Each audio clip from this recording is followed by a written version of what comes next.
khaiថ្មីឆ្នាំថ្មីហើយដើម្បីបានគេលក់ដាច់ច្រើនជាងយើងជាពិសេសបានគេចាប់ទូតែចំណុចអីខាងយើងលក់អត់ដាច់ជំរាបសួរទៅកាន់ម៉ែបងប្អូនទាំងគ្នាដែលកំពុងតែជួបបញ្ហាពាក់ព័ន្ធជាមួយនឹងការលក់អីវ៉ាន់នៅលើប្រភេទតាមអនឡាញមិនថាជា page មិនថាជាលក្ខណៈតាម TikTok ទេ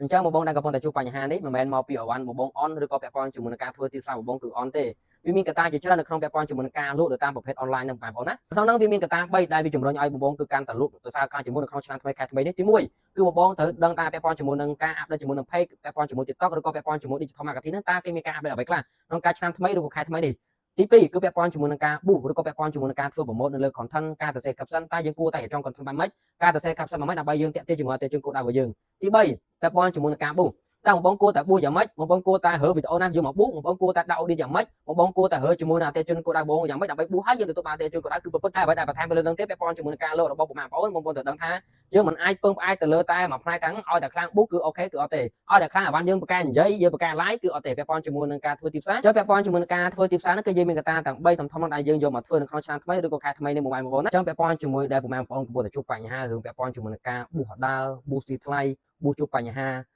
ហើយជាពិសេសគឺលក់ហើយយើងអត់ទៅឈ្នះជាមួយនឹងដៃគូគ្រប់ចិត្តរបស់យើងអញ្ចឹងបងប្អូនកុំបារម្ភឲ្យពាក់ព័ន្ធជាមួយនឹងបញ្ហាទាំងអស់នេះគឺខាង admin អាចជួយដោះស្រាយរាល់បញ្ហាបងប្អូនកំពុងតែជួបបញ្ហាបានអញ្ចឹងថ្ងៃនេះគឺខាង admin ចង់បង្ហាញពាក់ព័ន្ធជាមួយសេវាកម្មបងប្អូនគឺយើងមានសេវាកម្មជាច្រើនមិនថាជាសេវាកម្មបរិញ្ញាពាក់ព័ន្ធជាមួយការគ្រប់គ្រង page ពាក់ព័ន្ធជាមួយនឹងការលក់ page ពាក់ព័ន្ធជាមួយនឹងការលក់ Facebook Live ឬក៏តឡើង Facebook Live នៅលើ account TikTok ឬក៏លើ account booth ធម្មតាទេអញ្ចឹងសម្រាប់បងប្អូនដែលកំពុងតែជួបបញ្ហាពាក់ព័ន្ធជាមួយនឹង Facebook កំពុងតែអាប់ដេតឥឡូវនេះហើយចង់រកដំណោះស្រាយពាក់ព័ន្ធជាមួយនឹងការធ្វើយ៉ាងម៉េចឲ្យជីវកម្មយើងល្អជាងមុនទទួលបានអតិថិជនច្រើនជាងមុនជាពិសេសគឺយើងធ្វើឲ្យបានយើងចាប់ទូនៅក្នុងទីផ្សារ online digital marketing នៅសេរីឆ្នាំថ្មីនេះអញ្ចឹងសម្រាប់បងប្អូនដែលកំពុងតែជួបបញ្ហាដោយមានបានលើកឡើងខាងលើនេះបងប្អូនអាចយកសេវាកម្មរបស់ខាងមានបានយើងមានសេវាកម្មពីរដើម្បីឲ្យបងប្អូនជ្រើសរើសទី1គឺសេវាកម្មសិក្សាចំពោះសេវាកម្មសិក្សានេះគឺយើងមានការបរៀនពាក់ព័ន្ធជាមួយមូលដ្ឋានគ្រឹះជាពិសេសគឺការគ្រប់គ្រង page មួយសេតទាំងអស់មិនថាប៊ូមិនថាដោះស្រាយ page បងប្អូនណាហើយចំពោះមេរៀននេះគឺយើងបរៀនទាំងប៊ូតាមទូរស័ព្ទដៃប៊ូតាមកុំព្យូទ័រហើយនៅពេលដែលបងប្អូនចុះឈ្មោះរួចយើងវាថែមពាក់ព័ន្ធជាមួយមេរៀនពីលើនោះគឺ3មុខបន្ថែមទៀតទី1គឺពាក់ព័ន្ធជាមួយនឹងការ free ពាក់ព័ន្ធជាមួយនឹងការប៊ូ TikTok ទី2ការប៊ូ live ទី3ការកាត់តវីដេអូនិងរូបភាពជូនបងប្អូនដោយ free នៅពេលដែលបងប្អូនបងសេវាថ្លៃសេវាកម្មរៀបរាប់ហើយសេវាកម្មទី2បងប្អូនអាចឲ្យខាងមានជួយគ្រប់គ្រង page បងប្អូនជាប្រចាំខែក៏បានដែរមិនថាជាលក្ខណៈប៊ូ post ធម្មតាឬក៏ជាប្រភេទប៊ូ live ទេហើយបន្ថែមទៅលើនោះទៀតគឺយើងមានសេវាកម្មជាច្រើនដូចខាងមានបានជម្រាបខាងលើនោះមិនថាជាសេវាកម្មលក់ page ទិញ page ឬក៏តឡើង page ប៊ូ live ឬក៏ជា page ប៊ូ live ទេបងប្អូនណាអាចយកសេវាកម្មខាងមានបាន